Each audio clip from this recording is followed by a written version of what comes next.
I didn't know I drank alcohol until after my fifth drink. So this happened when I was 14, and it was one of my cousins, who lives in Mexico, Quinceañera, a party for girls turning 15, most commonly celebrated by Mexican families. The party was going well, and I could tell lots of care and hard work went into it.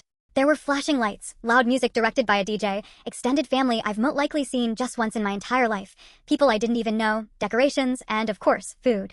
I still remember how in the middle of the party, after eating, one of my aunts came out with a plate full of drinks. They were an orange-reddish color, had gummy worms, strangely enough, and were overall sweet, her words not mine. They were not big enough to call it a cup 8 ounces, nor were they small enough to be called shots 1.5 ounces. I'd say they were about 4 to 5 ounces each. Skeptical of the drinks containing alcohol, my older sister and I asked our aunt if there was any amount of alcohol in the drinks, to which she replied no.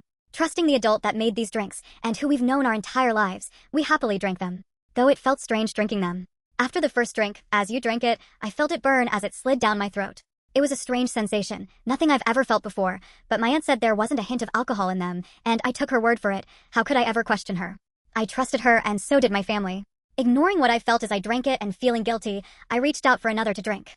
The same thing occurred. The burning in my throat returned when I gulped it down. It was weird and honestly concerning.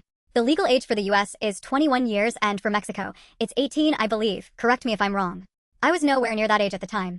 I was merely 14 and had never drank a single drop of beer in the past, so, hypothetically, if I had drank alcohol, I wouldn't have known what that feeling would be like.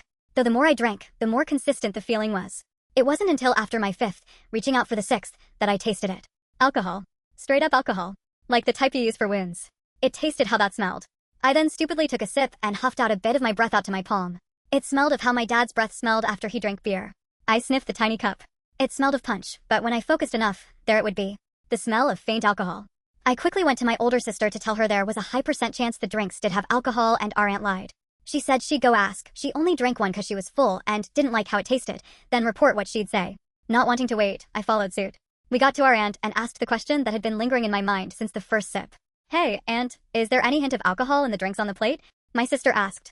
"A little bit," my aunt responded, holding her index and thumb up close, pinching hand, as she said it. We widened our eyes. My older sister looked at me and made eye contact. That's when I remembered. Our younger sister, the youngest in our family, had also drank one of the drinks. We quickly ran towards the dance floor in search for her, and once we did, we snatched the cup right out her hand. After the explanation, my older sister had told us to not tell a single of our friends. Not a word of what happened that night. We all agreed instantly. That was years ago, and ever since I was a child, I said I'd never take a single sip of alcohol in my life.